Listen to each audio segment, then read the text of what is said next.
کا خزانہ۔ نبی اکرم صلی اللہ علیہ وسلم نے ارشاد فرمایا، الدنیا کلھا متاع وخیر المتاع المرأة الصالحہ۔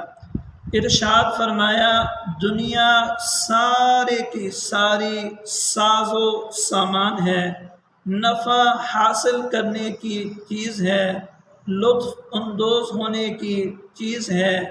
بہترین نفع حاصل کرنے کی چیز، بہترین لطف اندوز ہونے کی چیز نیک عورت ہے، صالح عورت ہے، حقوق اللہ، حقوق العباد ادا کرنے والی دیندار عورت ہے۔ صحیحین کی روایت ہے، ابو ہریرہ رضی اللہ تعالی عنہ روایت فرماتے ہیں،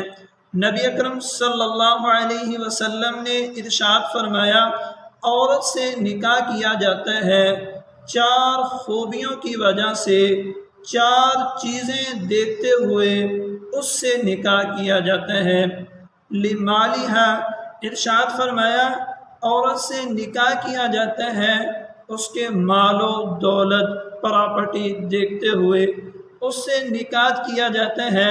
ولحسبہا، اس میں کے حسب و نسب کے اعلیٰ ہونے کی وجہ سے،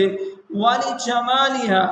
اس کے حسن و جمال کی وجہ سے اس سے نکاح کیا جاتا ہے۔ ولدینہا،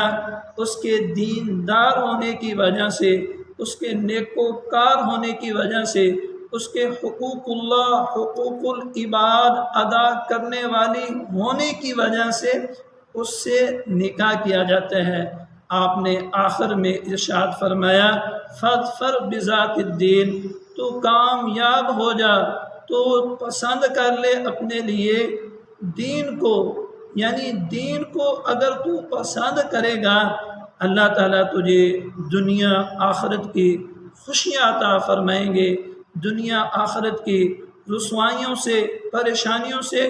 محفوظ فرمائیں گے، تمہیں دنیا آخرت کا خزانہ عطا فرمائیں گے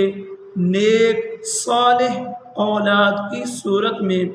کہ نیک عورت سے نیک اولاد پیدا ہوگی، نیک عورت کے نیک جذبات ہوں گے، نیک عورت کے نیک اخلاق ہوں گے،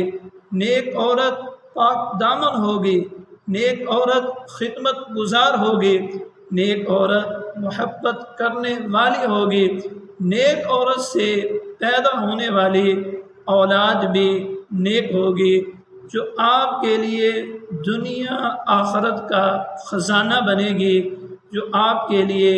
دنیا آخرت کی بہترین افضل ترین چیز ہے۔ السلام علیکم ورحمۃ اللہ۔